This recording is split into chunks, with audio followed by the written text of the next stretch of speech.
DP Joshua உலகம் முழுவதும் அறியப்பட்ட ஒரு தேவ மனிதர். ஜபம், விசுவாசம், தேவனிடமிருந்து கேட்பது இவற்றை எளிமையாகவும் ஆழமாகவும் போதித்தவர். அவர் சொன்னது இதுதான்: ஜபம் வார்த்தைகளால் அல்ல, தேவனுடைய சந்நிதியில் நுழைவதால் தான் ஆரம்பிக்கிறது. பலர் ஆசீர்வாதங்களை தேடுகிறார்கள், ஆனால் டிபி ஜோஷுவா தேவனை அறியுங்கள், தேவனிடமிருந்து கேளுங்கள் என்று வலியுறுத்தினார். இந்த வீடியோவில் அவர் சொன்ன அந்த முக்கியமான உண்மையை எளிய தமிழில் பார்க்க போகிறோம்.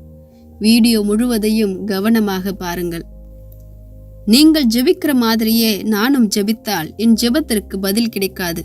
ஏனென்றால் ஜெபம் என்றால் என்ன என்பதை பலர் சரியாக புரிந்து கொள்ளவில்லை. நான் உங்களுக்காக ஜெபிக்க கையை நீட்டுகிறேன் என்று சொல்வது அது ஜெபம் ஆரம்பிக்கிற இடம் மட்டுமல்ல. ஜெபிக்கும் முன் நான் எங்கிருந்து ஜெபிக்கிறேன் என்பதை கவனிக்கின்றேன். சுகமாகு, அது நடக்கட்டும் என்று சொல்வதற்கு முன் நான் ஜெபத்தின் நிலைமையில் இருக்க வேண்டும். நான் அந்த ஜெப நிலைமையில் இல்லை என்றால் என்னால் சுகமாகு என்று சொல்ல முடியாது. நான் அந்த நிலைமையில் இல்லாமல் ஜெபித்தால் நான் யாரை அழைக்கின்றேன்? நான் யாரிடம் பேசுகின்றேன்? அப்படி ஜெபித்தால் நான் தேவனிடம் பேசவில்லை, நான் என்னிடமே பேசுகின்றேன். அதனால்தான் பல ஜெபங்களுக்கு பதில் வரவில்லை. ஜெபத்திற்கு ஒரு நிலைமை உண்டு. அந்த நிலைமையில்தான் தேவன் கேட்கிறார். அங்கேதான் ஜெபத்திற்கு பதில் வருகிறது. நீங்கள் இங்கே நின்று கொண்டு வேறொரு இடத்தில் இருக்கிற ஒருவரை அப்படியே கூப்பிட முடியுமா? முடியாது. உதாரணத்திற்கு, லண்டனில் இருக்கிற ஒருவரை நீங்கள் இங்கே நின்று கொண்டு உங்கள் உதடுகளை மட்டும் வைத்து அழைக்க முடியுமா? தொலைபேசி தொழில்நுட்பம் இல்லாமல் அது சாத்தியமல்ல. அவரை அழைக்க வேண்டும் என்றால் நீங்கள் அங்கே போக வேண்டும். அதுபோலதான் தேவனை அழைக்கவும் நாம் அந்த இடத்திற்கு போக வேண்டும். அந்த இடத்திற்கு தியானம்தான் நம்மை கொண்டு செல்கிறது. நாம் தேவனிடம் போய் சேர்ந்த பிறகுதான் நாம் ஜெபிக்க வேண்டும். ஆனால் இன்று மக்கள் என்ன செய்கிறார்கள்? தியானம் இல்லாமல் நேராக ஜெபிக்கிறார்கள். அதனால்தான் பல ஜெபங்கள் தேவனிடம் போய் சேர்வதில்லை.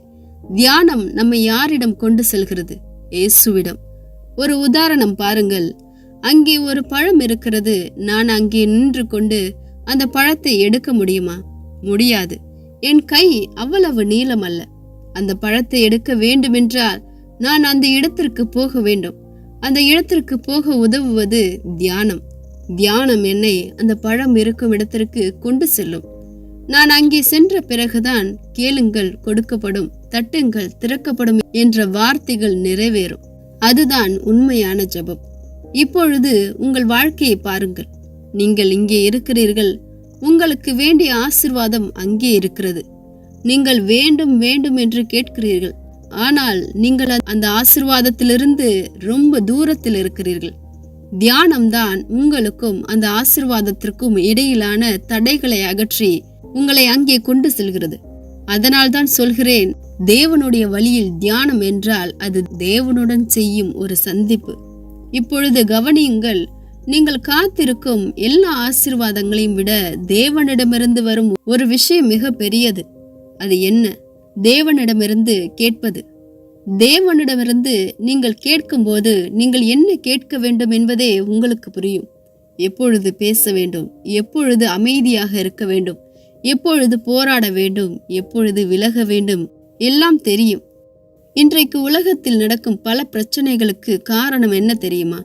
மக்கள் தேவனிடமிருந்து கேட்பதில்லை. அதனால்தான் குழப்பம், யுத்தம், வலி. சுகம் வேண்டும் சுகம் வேண்டும் மட்டும் தேவனிடம் கேட்கிறோம். ஆனால் தேவனை சரியாக அறியவில்லை. தேவனை பல விஷயங்களில் ஒன்றாக நினைக்கின்றோம். ஆனால் தேவன் ஒரு விஷயம் அல்ல. அவர் எல்லாவற்றிற்கும் மேலானவர். உங்கள் வாழ்க்கையில் கடைசி நாளில் தேவனை அறிய வேண்டாம், இப்பொழுதே அறியுங்கள். ஏனென்றால் நேரத்தையும் வருடங்களையும் நாம் ரொம்ப வீணாக்கி இருக்கிறோம். தேவனுடைய திட்டத்தை நீங்கள் அறிந்திருந்தால் நீங்கள் அழமாட்டீர்கள். இதுதான் என் வாழ்க்கைக்கான தேவனுடைய திட்டம் என்று சொல்வீர்கள். ஜெபத்தில் இடைவெளி வந்தால் தேவனிடமிருந்தும் இடைவெளி வரும். எப்பொழுதும் தயாராக இருங்கள். பிரச்சனை வந்தால் மட்டும் ஜெபிக்காதீர்கள்.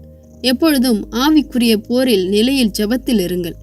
இப்பொழுது நான் கேட்கிறேன், உங்கள் இருதயத்தில் என்ன நடக்கிறது? நீங்கள் உங்கள் இருதயத்தை கட்டுப்படுத்தவில்லை என்றால் வேறு ஒன்று வந்து உங்கள் இருதயத்தை கைப்பற்றிவிடும். பிரியமானவர்களே, இன்றைக்கு உடனே உங்களுடைய பிரச்சனையை சொல்லி தேவனிடம் ஜெபிக்க வேண்டாம். உடனே எதுவும் கேட்க வேண்டாம். முதலில் தேவனுடைய சந்நிதியில் நுழையுங்கள். ஏனெனில் ஜெபம் வார்த்தைகளால் ஆரம்பிக்கவில்லை. தேவன் அருகில் வந்தால்தான் ஜெபம் ஆரம்பமாகிறது. தியானியுங்கள், ஜெபத்தின் நிலைமையில் நுழையுங்கள். அப்பொழுது நீங்கள் பேசும்பொழுது உங்களிடமே பேச மாட்டீர்கள், தேவன் கேட்பார். தேவன் உங்களோடு இருந்து உங்களை ஆசீர்வதிப்பாராக. ஆமென்.